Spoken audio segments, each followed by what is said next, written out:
Celestic Town has a healing spot, but I can't go over there right now because somebody is blocking the way to Celestic Town.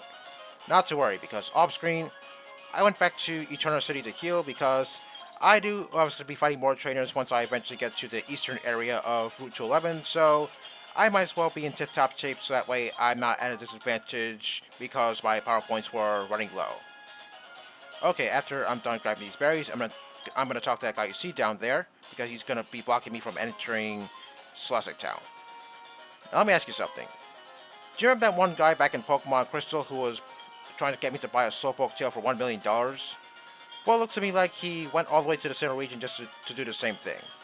Was this guy a part of Team Rocket? Because last time I checked, once you beat Team Rocket at the Slowpoke well, he disappears from Route 32 where you first encountered him. So that tells me maybe he was a part of Team Rocket. I'm not too sure. Well, anyway, he's the same as before, just plain stupid.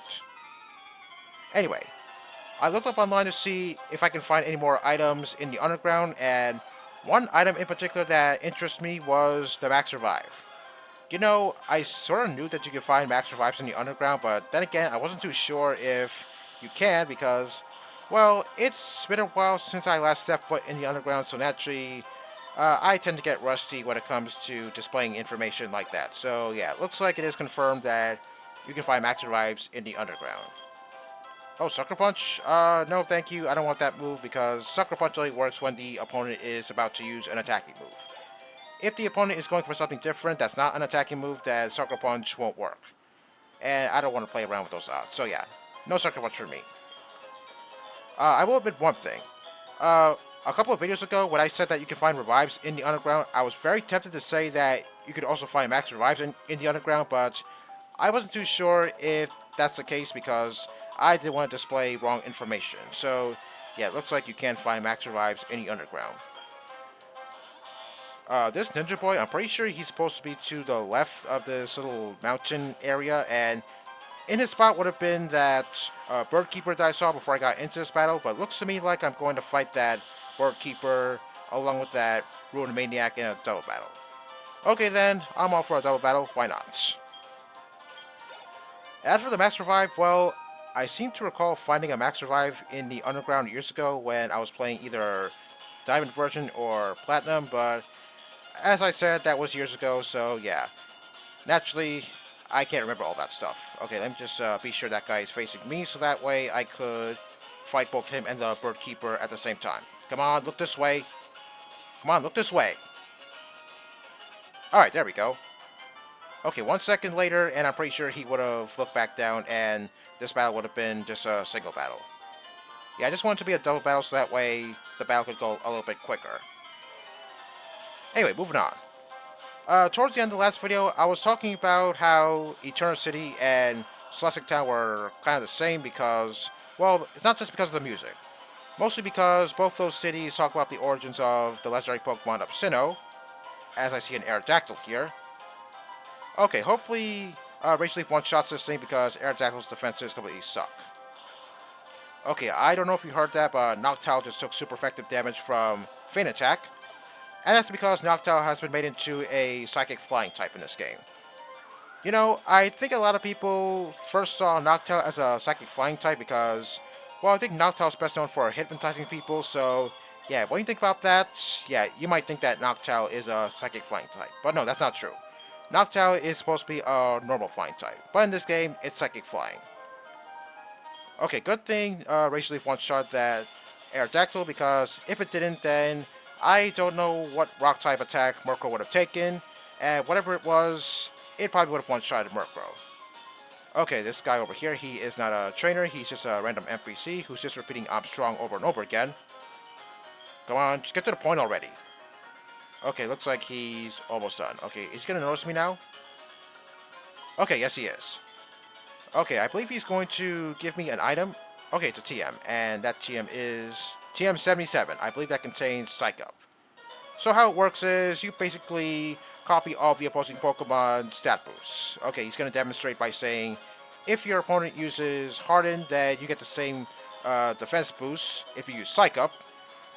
Personally, I don't really use this move very much. I mean, I think the last time I used this move was when I was in the Battle Factory in Pokemon Emerald, or maybe it was in Platinum or something. I don't know.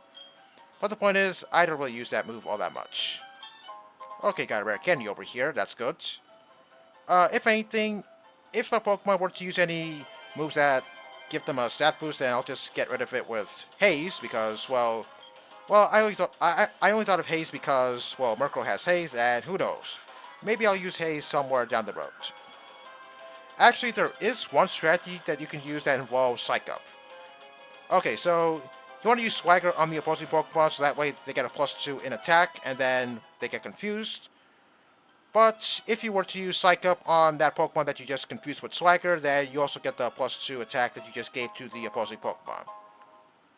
But at the same time, it could be sort of a double-edged sword strategy because, yeah, you get +2 in attack, but then again, if you use Swagger on a Pokemon that's best known for being a physical attacker, then that strategy might kind of backfire on you because you just gave the opponent +2 in attack and you might not live any hits that that Pokemon might throw at you. So yeah, it's up to you whether or not you want to use Psych Up. Personally, I think, I'm not really sure what to think of it. I never really used that move all that much. Anyway, I'm now in the basement area of Mount Coronet, and as you're going to see in just a few seconds, there is an underground lake here. And in this lake, if you were to fish in this lake, then you can only find Feebas here, 100% of the time. So yeah, that's a pretty good saving grace. But that's not all. Get this. Regardless of what fishing rod you use, old rod, good rod, or super rod, yeah, you'll always find Feebas. So yeah, you don't have to worry about fishing for hours wondering when the hell are you going to find Feebas, since in the original Diamond, Pearl, and Platinum, there would be 800 water tiles here. Well, actually, there's still 800 water tiles here, but Feebas would only appear on 4 of them. In Ruby, Sapphire, and Emerald, I'm pretty sure it was a little bit different because I believe there's only 400 water tiles on all of Route 119, and Feebas only appeared on 6 of them. So yeah, I guess it was somewhat easy, but then again, I did kind of struggle a little bit finding Feebas in Ruby, Sapphire, and Emerald. But I did say previously that I did find Feebas in Emerald, so yeah, I guess that's a pretty good trophy. But in the original Diamond, Pearl, and Platinum, yeah, it's a lot worse, since, yeah, odds are you're going to spend hours trying to find Feebas. Okay, moving on. If I was playing the original Diamond, Pearl, and Platinum, then there would have been fog in this area, and if you were to battle anything in the fog, then you're going to miss your attacks occasionally because it's not easy trying to hit something in thick fog. Okay, good thing I don't have to deal with the fog because I don't have defog on me, and yeah, there would have been some straight boulders in the area too, and I don't have strength, so that means I'm free to get all the items in here and move on. Okay, I was about to say, I didn't know that Metang could be found here. Well, I don't think I'm going to capture it because, yeah, Metang is going to take forever for me to catch because of its really low catch rate. Yeah, apparently both it and Belgium have the same catch rate as the majority of the legendaries found here. Just 3. Well, if anything, if I were to capture that thing, then I would bring a sleeper on me and have Duskball, so that way catching it would be a whole lot easier. I mean, I remember when Dawn's sister told me that there was a swarm of Beldums in the area. I believe it was on Route 230, I think. I could be wrong about that, so don't quote me on it. Yeah, it took me forever to capture a Beldum, and eventually I just couldn't capture it, and that was really sad. Okay, got a Prism Scale here. Oh yeah, if you were to use the Prism Scale on Feebas, use it, not give it to Feebas, then it's going to immediately evolve into Milotic. Yeah, see, you can use the option to use, and if I had Feebas on me, then Feebas would evolve into Milotic immediately. So yeah, that means you don't have to make any profits, so that way you could raise Feebas' beauty stats, so that way you could evolve it into Milotic. You can just simply use the Prism Scale, so that way Feebas will evolve into Milotic right away. Oh yes, I believe Milotic has been made into a Water Fairy type in this game.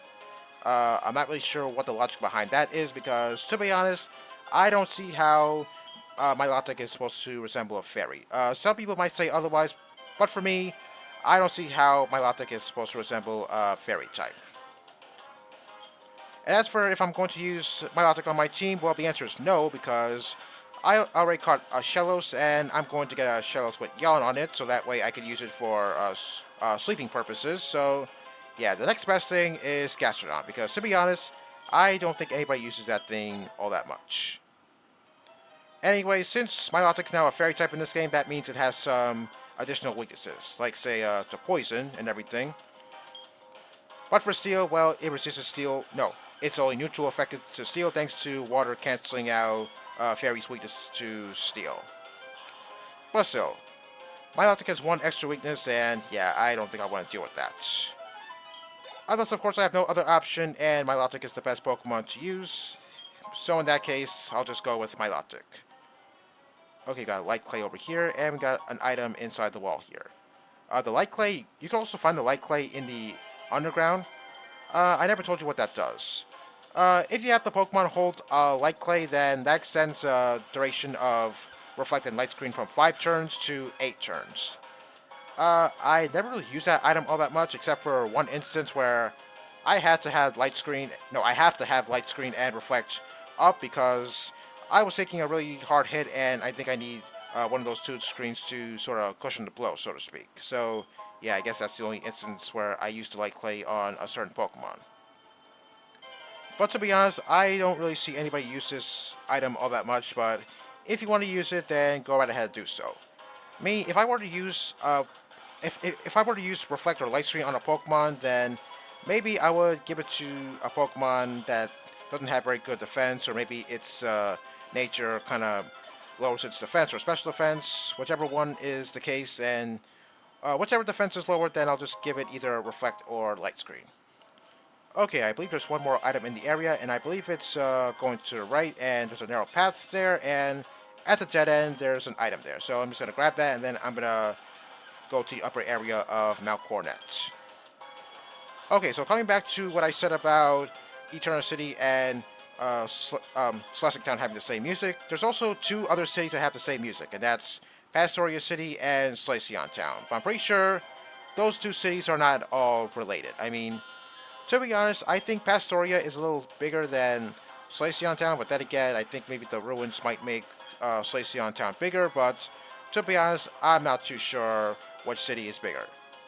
But the point is, Slaceon Town and Pastoria City are not at all related, whereas Eternal City and Celestic Town have something to do with the origins of the legendary Pokemon of Sinnoh, so naturally, it's no surprise that both those cities are the same. Either that, or it's just one huge coincidence.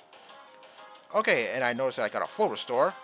Looks to me like it's a little bit too early to get a full restore, but hey, if the game's going to give it to me, then who am I to complain? Okay, I'm sort of running low on crunches here, so I think I better be careful about my crunch power points, even though the majority of the Pokemon I'm encountering here are weak to Dark-type moves, such as Matang and Bronzor. Maybe I'll go with Razor Leaf, so that way I can conserve my crunch power points, because who knows, maybe I might need to use it somewhere down the road. Oh yeah, of course it misses. Okay, you know what, screw this, I'm just going to go with Crunch and take down this Chimago in one hit. Yeah, this was my biggest fear when traveling for prolonged periods of time, because, yeah, I knew my power points were going to drain eventually. Well, maybe I'll go back to the Pokemon Center off-screen to heal, even though I'm not really sure if I want to do that, because there is a healing spot coming up, so maybe I might not consider doing that. Oh yeah, something else about the items that you can find in the underground. According to Bulbapedia, apparently there's a 20% chance that you can find the items that I just mentioned a couple of videos ago that you can find in the wall when you're digging, except for the spheres, because, as I said, I guess the spheres are the most commonly found items when you're digging around.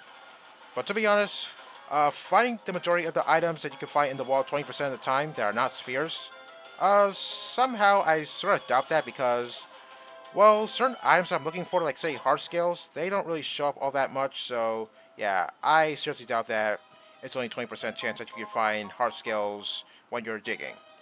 Okay, got a rare candy over here. I'm not really sure if too many people know that rare candy is there, but now you know. Okay, let me see if I can try and one-shot this Clefairy before time runs out. You know what? Maybe not. I'm just going to run away from this thing.